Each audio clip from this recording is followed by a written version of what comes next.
Let us sustain doing what we do best, and that is giving you updates on what is currently happening in the country. And we take you straight to Mfangano Street, where as much as law and order is being restored, calm is yet to be maintained in this particular area of town.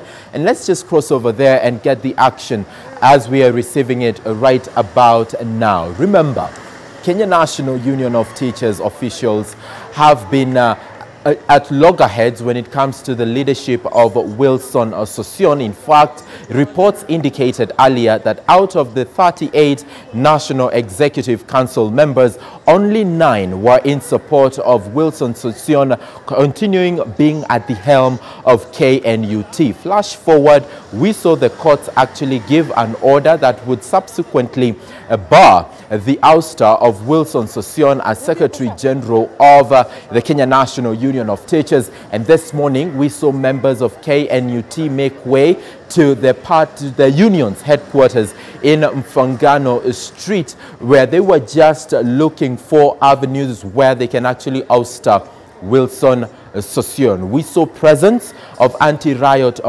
police arrive at such a point, and as of now, this is what we are able to receive from our team on location. There has been some back and forth between the union members and anti-riot police, and the latter's mandate is to maintain law and order, ensure that the court order has been upheld. But this appears to not be the mind or the thinking behind the teachers. And as we interacted with some of them in the course of the show, they did intimate that what they're looking forward to is for the Deputy Secretary General, that is Mr.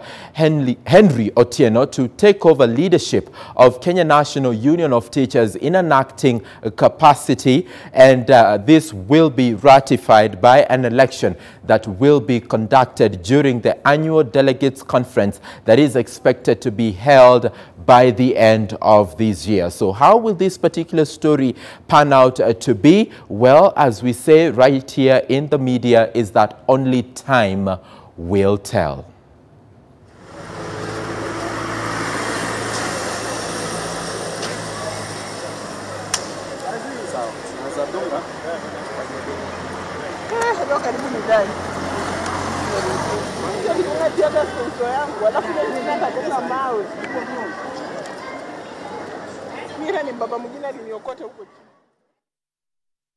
Stand of Wilson Sossion has been rather unclear over time. And as far as this issue is concerned, on one hand, he says that he is not quitting, but on the other, he says that time and people come and go, and therefore he is ready to leave KNUT should circumstances dictate that he does exactly that. He also said that he is not a slay queen who can be exchanged for money. So clearly it will be something that will be of interest to us right here at K24 TV, and as far as our news diary is concerned. We also did tell you that Caleb Rotemo is currently in Limuru. He is following up on a leadership meeting of the National Council of Churches of Kenya, where they are currently meeting to, thrash out issues that have come up as far as transition and leadership is concerned. And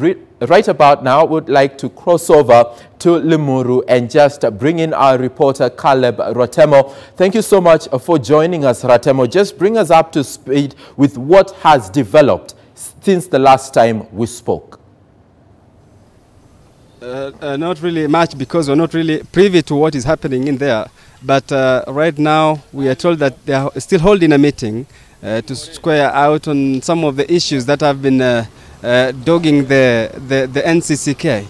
Remember, in the morning we informed that the NCCK under the Secretary General, that is Canon Peter Karanja, has had an issue, and so therefore he was required today to appear before the council so that he exonerates himself and discusses why he participated fully in the recruitment of Chris Kinyanjui as the General Secretary. and why he came up with a list of amendments to the law that will have to see him maybe benefit in one way or the other because it is believed that it's a property issue that is really causing jitters within the council.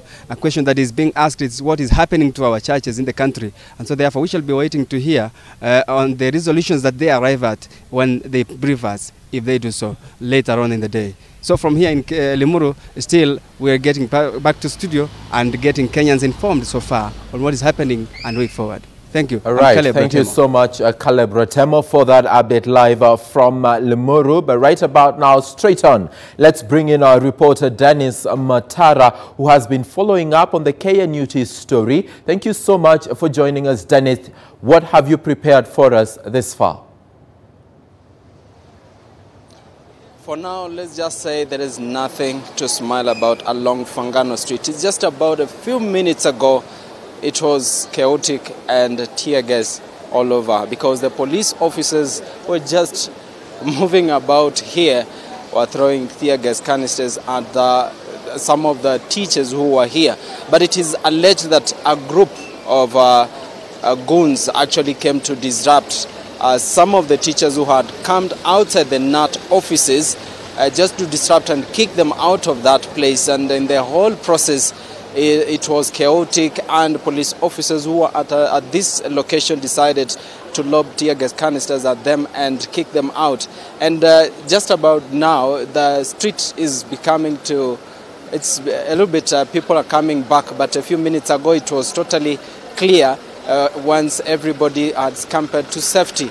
Outside the KNUT offices, if the camera can get, you can see a group of heavily armed police officers who are actually ensuring that nobody again comes back. But we can confirm that some of the teachers who were here earlier on are still grouping in at one corner, trying to gather again and come to this place, because what they're saying, no matter what, they want to ensure that Sossion is out of this place and is out of office. And allegedly there is a meeting that is ongoing somewhere. They are not clearly telling us exactly where, but some of the sources are telling us there is a meeting that is happening, and this meeting is a group of some of the National Executive Council members who are meeting and discussing the way forward, and currently they are deciding whether the Deputy Secretary General will take over the seat or who will be voted in to take over Sossion. But for now, what we can say is that nothing exactly is happening outside KNUT offices, because police officers have dispersed some of the teachers and some of the Executive Council members from various parts of the country who had come here to gather and find a way to move Sossion out of the office. But we'll be waiting and to see if, because they had promised us that they will come and talk to us and tell us exactly their way forward. Some of those council members who are held up in a secret meeting somewhere that they are not revealing. So we will still be come here to make sure that we give you the up-to-date information. But remember, yesterday Sossion said he will stay put and he will not resign or even consider that until that National Executive Council members vote him out. Now that is exactly what some of the members are also saying that is currently happening. But at the same time, Sossion had gone to court and obtained some court orders to bar the council members meeting. And there was another meeting that was planned inside the KNUT offices today to chart the way forward over the leadership of KNUT. But that meeting was cancelled by Sossion himself when he addressed us yesterday, and he said that he will not be cowed by some of the members who had planned to forcibly evict him out of office. But for now, everything is returning to normal along Fangano Street. Matatus have started again to move about, but a few minutes ago it was chaotic and tear gas all over. But right now things are calm, and we'll be come here just to make sure that we keep you up to date, and of course to the power of 24. Thank you so much, Dennis Matara, for that update live from Mfangano Street right here in Nairobi. The story of the day, the story of the hour, in as far as this particular issue is concerned, is the ouster of Wilson Sossion from the helm of the Kenya National Union of Teachers. And Matara says, Sossion has said he will wait for the decision of the National Executive Council of KNUT to actually be effected, if at all they do not want him there. But remember, earlier media reports indicated that out of 38 members of that National Executive Committee, only 9 are for Sosion's continued stay. But as of now, we've got Shiksha Arora, who joins me live for an update on what's happening in as far as the international scene is concerned. Shiksha? All right, let's get right into it. Now, UK Prime Minister Boris Johnson's decision to suspend Parliament has prompted an angry backlash from MPs and opponents of a no-deal Brexit. Now, this sparked protests across Britain, a legal challenge and a petition with more than 1 million signatures. The government has said that this 5-week suspension in September rather than October will still allow time to debate Brexit, and Leader of the House Jacob Rees-Mogg said opponents of this PM were phony and just wanted to stay in the EU. Can you imagine? And Boris Johnson himself said that he has got a fantastic plan for Brexit moving forward, and he is going to share that with the British Parliament in October 14, when the UK expects the Queen to be addressing the nation from the British Parliament. Elsewhere is that US race car driver and television personality Jessie Combs has been killed in a crash while attempting to set a new land speed record. Combs' family confirmed that she had died in a crash in a jet-powered car in southeast Oregon, but further details were not released. Combs, who is 39 years of age, had been dubbed the fastest woman in 4 wheels. She earned the title in 2013 when she reached 398 miles per hour. Combs was trying to beat the best of that speed that had been set by Kitty O'Neill, who set a record of 512 miles per hour back in the year 1976, while she actually crashed. And getting right back into what's happening here in Africa, right next to us, our neighboring country, where police in Tanzania have dispersed hundreds of protesters who were demanding the release of a Tanzanian plane seized in South Africa last week from outside South Africa's High Commission. The Air Tanzania Airbus 2203 was impounded by the South African authorities on Friday following an order from the High Court in Johannesburg. And a retired farmer said it was because Tanzania's government had not paid him $33 million it owed in compensation after his farm was nationalized in the 1980s. The demonstrations in Tanzania's main city of Dar es Salaam were chanting in Swahili, "We want our plane back." An international relations crisis there. It will be interesting to see how the government of South Africa, together with that of Tanzania, resolve this particular crisis. But I'm reliably informed we've got a Punguza Mzigo bill that is being tabled before the Siaya County Assembly. So let's cross over to this venue and listen into what's happening here so far. On the table of the House, the report of the Committee on Appointments on the consideration of nominees for the positions of chairperson and members of the State County Exercise Board.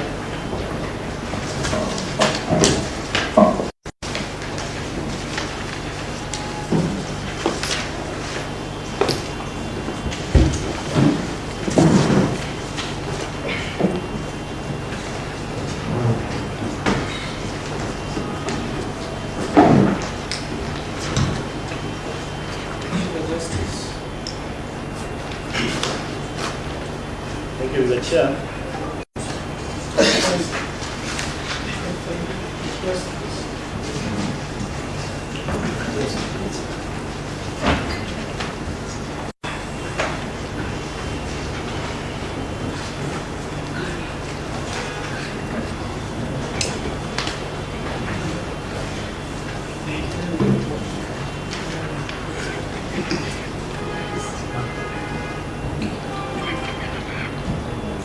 So that we can get that let's get it with my please.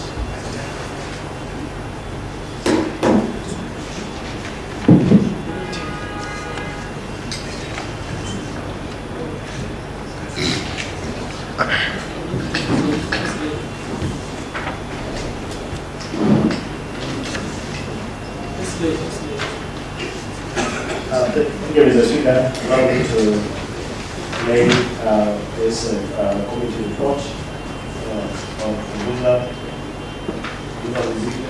Constitution Amendment Bill 2020. Next step. Order number 6.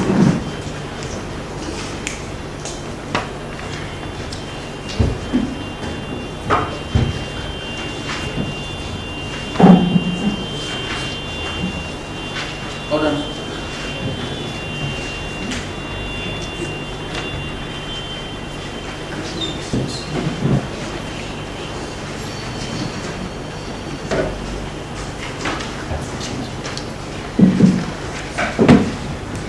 Order number 6, notices reported.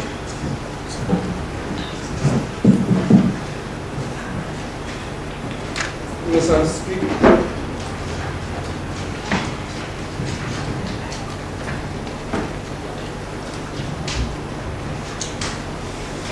As the Speaker said, I wish to give notice of my intention to move a motion that this House adopts the reports of the Committee on Appointments and the vetting of the release of the Second Public Service Board based on the table of this House today, Thursday, the 29th of August 2019 at 11 a.m.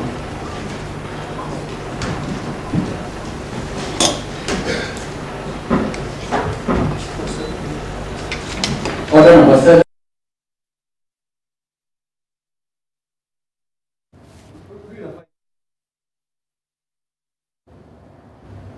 That is Siaya County for you. Remember earlier, Baraka Karama had told us that there were fears amongst the county assembly members of Siaya that already a narrative has been, put out there that they will be rejecting the bill. But they said that they are willing to receive it, look at it, debate on its merits or the lack of it, and then give direction in as far as this particular county assembly is concerned. And of course, the same thing was seen in Nyeri County as well, where even before it was rejected, well, reports came about, especially on social media, print media rather, there was speculation that it's been rejected, but that was not the case, as Secretary General Fred Okango actually confirmed earlier on. Absolutely. So we'd like to get your feedback in as far as what you've been saying is concerned. We kicked off the show at 9 a.m. with a question, what is happening where you are? We moved on to Ezekiel Mutua, also other stories that we've been receiving. And right about now, would like Shiksha Arora to just cross over to the touch screen and bring us up to speed with your feedback. All right, let's get right into the feedback for the day. We've been covering a couple of stories, not just here, local ones. We've also gone on to across our borders to get into the international stories. And let's get right into the stories that you've been commenting on. Of course, what you have to say is very important as well, right here on the Daily Brief, as it's very interactive. And we'd love to hear your feedback on hashtag K24 Daily Brief. Now, that one from @Itus2K says, South Africa owes Tanzania its freedom from apartheid plus interreach rather, trying to have some gratitude and give back that airplane. Of course, that is to do with the Tanzanian story that we had told you later on. At Agabus_Milimu, who says, as bad as this sounds, Tanzania just received a taste of what they put the innocent Kenyans through. Remember the seizing of our cattle and the torching of the chicken from Kenya? So another concern that has been echoed by a fellow Kenyan regarding what's happening in Tanzania at Ngesu, who says Tanzania and South Africa are bosom buddies. J.K. Njoroge and Nelson Mandela would be shocked at the turn of events. And moving to another one. All right, that was the last one. Of course, keep interacting with us on hashtag K24 Daily Brief as we keep you up to date with the latest stories making headlines, not just here. Local news is something that we cover, but apart from that, we also cover international news every single day. Beyond news. Indeed. Beyond borders. You've said it perfectly. Couldn't have said it better. To the power of 24. 24 it is. Absolutely. Thank you so much for watching the show this day. This has been the Daily Brief. With me, Samuel Njoroge and Shiksha Arora. Sarah Adam is coming up next with Inside Business. But for now, have a good afternoon. I'll see you tomorrow, Shiksha. And not forgetting the sign language interpreter this morning, who's been Walter Asewe. So yes, tomorrow, same time, same place. Good afternoon. And Sarah is up next. Absolutely.